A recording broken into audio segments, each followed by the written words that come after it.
Inutile de regarder la signature en bas du tableau. Vous savez qui c'est?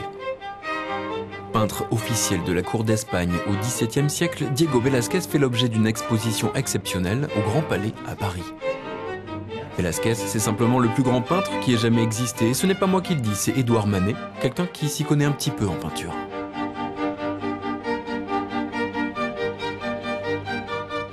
La place de Velázquez, dans l'histoire tout court, c'est celle d'être le premier peintre de l'homme le plus puissant du début du XVIIe siècle. Et dans l'histoire de la peinture, c'est d'être le peintre des peintres, comme l'a appelé Manet, celui qui va renouveler complètement, régénérer la tradition de la peinture espagnole et notamment le genre du portrait.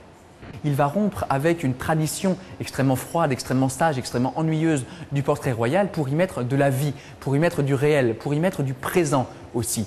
Et cette magie que Velázquez va mettre dans ses tableaux, il va y réussir en donnant l'impression que l'air circule autour des modèles.